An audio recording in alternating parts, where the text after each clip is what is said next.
بسم اللہ الرحمن الرحیم۔ السلام علیکم ورحمۃ اللہ وبرکاتہ۔ عزیز طلباء، امید کرتا ہوں آپ بخیر و عافیت سے ہوں گے انشاءاللہ۔ آج ہمارا سبق نمبر 27 ہے۔ علامہ تفتزانی رحمۃ اللہ علیہ حقیقت اور ماہیت اس کی شرح فرما رہے تھے۔ لفظ حقائق الاشیاء، تو حقائق سے حضرت نے حقیقت کی تعریف کی، اور پھر حقیقت کا جو مترادف لفظ ہے یعنی ماہیت وہ بیان فرمایا۔ بیان فرمانے کے بعد کہتے تھے کہ حقیقت الشیء و ماہیتہ دونوں ایک ہی چیز ہیں، مترادف ہیں۔ جیسے انسان کے لیے حیوان ناطق کا ہونا اس کی حقیقت بھی ہے اور اس کی ماہیت بھی ہے۔ آج کے سبق میں ایک فرق بیان فرما رہے ہیں کہ کبھی کبھار ان میں فرق بھی کیا جاتا ہے۔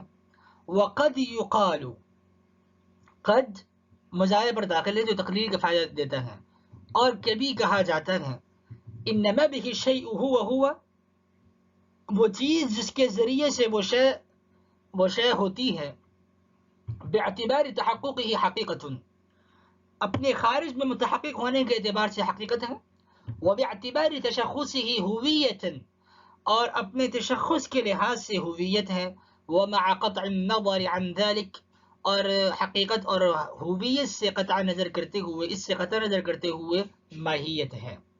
والشيء عندنا الموجود والثبوت والتحقق والوجود والکون، فرما رہے ہیں کہ چیز ہمارے نزدیک شے ہمارے ہاں موجود ہے۔ یعنی آیا شیئیت کے اطلاق معدوم پر بھی ہوتا ہے یا صرف موجود پر ہوتا ہے؟ اس میں اشاعرہ اور متکلمین معتزلہ کے اختلاف ہیں۔ اشاعرہ متکلمین تو فرماتے ہیں کہ شیئیت کے اطلاق موجود اشیاء پر ہوتا ہے، جبکہ متکلمین معتزلہ کا کہنا ہے کہ شیئیت کے اطلاق معدوم پر بھی ہوتا ہے۔ لیکن اشاعرہ نے تفصیل بیان کی ہے، وہ سرے سے کہ معدوم چیز سے شیئیت کے منکر نہیں ہیں۔ اشاعرہ متکلمین کا کہنا ہے کہ موجود اشیاء پر شیئیت کے اطلاق حقیقتاً ہوتا ہے، جبکہ معدوم اشیاء پر شیئیت کے اطلاق مجازاً ہوتا ہے، چونکہ وہ موجود نہیں ہے۔ اور حدیث شریف میں آتا ہے کہ وَقَدْ خَلَقْتُكَ مِن قَبْلُ وَلَمْ تَكُ شَيْئًا، تو پتہ ہی چلا کہ وَلَمْ تَكُ شَيْئًا یعنی معدوم تھے تو تم شیء نہیں تھے، تو معدوم پر شیئیت کے اطلاق نہیں کیا گیا، تم کچھ نہیں تھے، تو موجود پر ہی شیئیت کے اطلاق ہوتا ہے۔ اور پھر اشاعرہ نے مزید تفصیل کی، اور وہ یہ کہ معدوم ممکن الوجود چیز پر مجازاً شیئیت کے اطلاق ممکن ہے، لیکن معدوم ممتنع الوجود پر شیئیت کے اطلاق نہیں ہوتا۔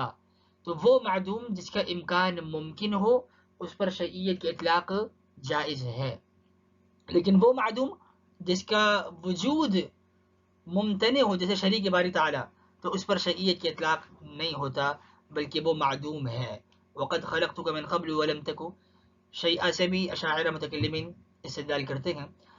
فرماتے ہیں کہ ہمارے نزدیک ثبوت، تحقق، وجود اور کون یہ سارے الفاظ مترادفہ ہیں، معنی ہے بدیہی، یہ تصور، اور ان کے معنی واضح ہیں جن کی ہمیں تشریح کرنے کی، شرح کرنے کی ضرورت نہیں ہے۔ تو انسان کو مختلف تشخص نے، مختلف چیزوں نے گھیر رکھا ہے۔ انسان کا حیوان ناطق ہونا، جو انسان کے لیے حیوان ناطق اس کی حقیقت کہلائی، لیکن حیوان ناطق کے علاوہ اس کا خارج میں جو وجود ہے، جیسے زید، بکر، عمر، جو خارج میں اس کا ایک تشخص ہے، جو اس کا ایک نام ہے، اس کی پہچان ہے، تو جس تشخص نے اسے گھیر رکھا ہے، مشخص ہونے کے اعتبار سے وہ ہویت ہے، زید، بکر، خالد، عمر وغیرہ، اور یہی حیوان ناطق۔ اگر ہم اس کو تشخصات سے بھی کاٹ لیں اور اس کو ہم اس سے قطع نظر کر لیں، مخصوص تشخصات نے جنہوں نے گھیر رکھا ہے، اگر ان باتوں کا ہم اس میں لحاظ نہ رکھیں تو وہ ماہیت کہلائے گی۔ جیسے ماہیت عنقا، اب عنقا اس کا خارج میں وجود بھی نہیں ہے اور اس کا کوئی تشخص بھی نہیں ہے، اور وہ عنقا ہو چکا ہے، تو اس کی ایک ماہیت ہے اور اس کا نہ تشخص موجود ہے اور نہ ہی خارج میں اس کا کوئی وجود موجود ہے، تو اس کو ہم ماہیت کہہ سکتے ہیں۔ لہذا حقیقت عنقا کہنا درست نہیں ہے بلکہ ماہیت عنقا ہم کہہ سکتے ہیں۔ تو ماہیت کو خارج میں متحقق ہونے کے اعتبار سے حقیقت کہتے ہیں، اور ماہیت کو خارج میں تشخص کے اعتبار سے، جس تشخص نے اسے گھیر رکھا ہے، خارج میں موجود ہے، اس کو ہم اس ماہیت کو مشخص ہونے کے اعتبار سے ہم ہویت کہتے ہیں، لیکن اگر وہ ماہیت خارج میں نہ تو مشخص ہو نہ خارج میں متحقق ہو تو وہ ماہیت ہے، نہ وہ حقیقت ہے اور نہ وہ ہویت ہے، بلکہ وہ صرف ماہیت ہے۔ خارج میں متحقق ہو حقیقت، خارج میں مشخص ہو، خاص شخص آ جائے ہویت، خارج میں نہ محقق ہو متحقق ہو اور نہ ہی مشخص ہو تو وہ ماہیت ہے۔ مزید فرما دیا کہ ہمارے ہاں چیز کے اطلاق موجود پر ہوتا ہے، معدوم ممتنع الوجود پر چیز کے اطلاق شے کا اطلاق نہیں ہوتا۔ ثبوت، تحقق، وجود اور کون الفاظ مترادفہ ہیں، ان کے معانی واضح ہیں، جس کی شرح کرنے کی ضرورت نہیں ہے۔ فَإِنْ قِيلَ، یہاں سے ایک سوال کا جواب دینا چاہ رہے ہیں۔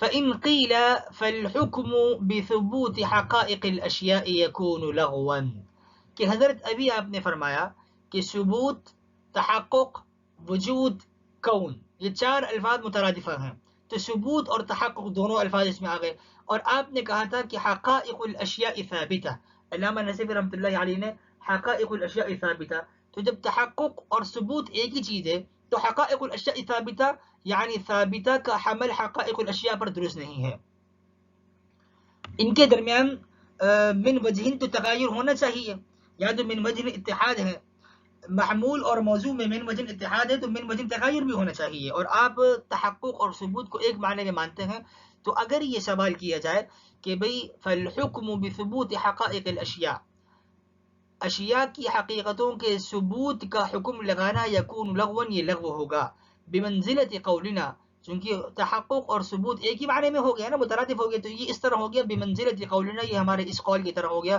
کہ الامور الثابتۃ ثابتۃ، کہ ثابت شدہ امور ثابت ہیں، تو ثابت شدہ امور ثابت ہیں، یہ کلام لغو ہے۔ ثابت کا حمل ثابت پر ہم کیسے کر رہے ہیں؟ تو جس طریقے سے ثابت کا حمل ثابت پر جائز نہیں، اسی طریقے سے ثابتۃ کا حمل حقائق پر بھی نہیں ہو سکتا، کیونکہ وہ تو ہم معنی الفاظ آ گئے، تحقق اور ثبوت ایک ہی الفاظ ہیں، ایک ہی معنی میں ہیں۔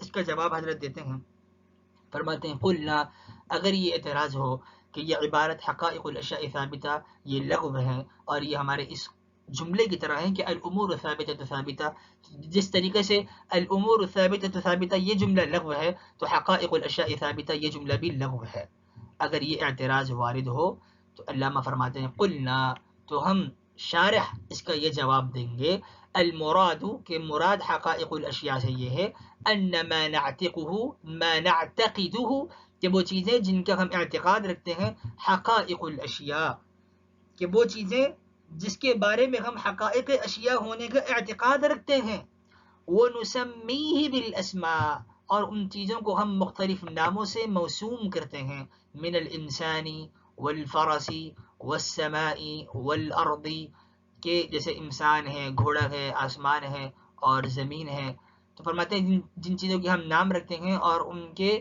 حقائق اشیاء ہونے کا ہم اعتقاد رکھتے ہیں، مراد یہ ہے ان چیزوں سے، ان حقیقتوں سے، کہ یہ امور موجودۃ فی نفس الامر، کہ یہ چیزیں خارج میں نفس الامر میں موجود ہیں، یہ ایسے کام ہیں جو نفس الامر میں موجود ہیں، امور موجودۃ فی نفس الامر، یہ سب ایسے امور ہیں جو نفس الامر میں موجود ہیں، کما یقال واجب الوجود موجود، جیسے کہ کہا جاتا ہے اللہ سبحانہ و تعالی کی ذات واجب الوجود موجود ہے، تو جس طریقے سے واجب الوجود موجود ہے اور محض وہم اور خیال نہیں ہے، اسی طریقے سے دیگر حادث چیزیں ان کی حقیقتیں بھی خارج میں حقیقتاً موجود ہیں، اور ان کی حقیقتوں کا، ان کی ماہیتوں کا بھی انکار نہیں کیا جا سکتا کہ وہ بھی محض وہم اور خیال نہیں ہے۔ فرماتے ہیں وَهَذَا الْكَلَامُ مُفِيدٌ، ماتن کا، علامہ فرماتے ہیں شارح کہ ماتن کا یہ کلام حقائق الاشیاء ثابتہ، ماتن کا یہ کلام مفید ہے، یعنی لغو نہیں ہے، اگر اعتراضوں کو یہ لغو ہے، بیکار ہے، نہیں، یہ مفید ہے، فائدہ مند ہے، جملہ مفیدہ ہے، بما يحتاج الى البیان، یا بعض نسخوں میں ہے کہ ربما يحتاج الى البیان، ربما ہو تو معنی ہوگا کہ ربما يحتاج الى البیان، بسا اوقات اظہار دلائل یا وضاحت کا محتاج ہو سکتا ہے لیکن مفید ہے، مطلب اس کی مزید شرح کی گنجائش ہو سکتی ہے، اور بما يحتاج الى البیان اگر ہم کر لیں تو یہ کلام مفید ہے، بما يحتاج الى البیان جو کہ وضاحت طلب ہے، یحتاج الی البیان جو کہ دلائل کا اور اظہار دلائل کا محتاج ہے، مزید اس کی وضاحت یا شرح کی جا سکتی ہے. لیکن یہ کلام ولیس مثل قولک الثابت ثابت، یہ آپ کے اس جملے کی طرح نہیں ہے کہ الثابت ثابت، کہ جو چیز ثابت ہے وہ ثابت ہے. یہ کلام تو لغو ہوا. الثابت ثابت یہ جملہ تو لغو ہے، یہ بات واضح ہے. اور حقائق الاشیاء ثابتہ وہ اس طرح نہیں ہے. ولا مثل قوله، اور نہ ہی وہ اس شاعر کے قول کی طرح ہے کہ انا ابو النجم وشعری شعری، کہ میں ابو النجم ہوں اور میرا شعر شعر ہے. على ما لا يخفى، على ما لا يخفى جو کہ مخفی نہیں ہے، جو کہ کسی بھی طرح پوشیدہ نہیں ہے. کیا مطلب کہ الثابت ثابت یہ جملہ تو لغو ہو گیا، اور انا ابو النجم وشعری شعری یہ جملہ کثیر تعویل کا محتاج ہے، یعنی اس کی وضاحت زیادہ کرنی پڑے گی. وهذا الكلام مفيد بما يحتاج الى البيان یا ربما يحتاج الى البيان، اس کی تعویل اگر کرنی بھی پڑے تو تھوڑی بہت تعویل کافی ہے، اس کی زیادہ شرح کرنے کی ضرورت نہیں ہے. تھوڑی بہت تعویل یا تھوڑی بہت شرح کر لی جائے تو تھوڑی سی تعویل سے بھی یہ ہمارا جملہ درست مانا جا سکتا ہے اور بات واضح ہو جائے گی، کافی ہے. لیکن ابو النجم وشعری شعری یہ کثیر تعویل کا محتاج ہے. اور یہ تعویل کیا ہے کہ وہ شعر الان كشعری فيما مضى، وشعری شعری ان شعر الان كشعری فيما مضى. یہ ایک شاعر ہیں، ابو النجم ان کا نام ہے، اور انہوں نے شعر کہا اور یہ اپنے خواب وغیرہ کا بیان کر رہے ہیں، اپنے خواب کو.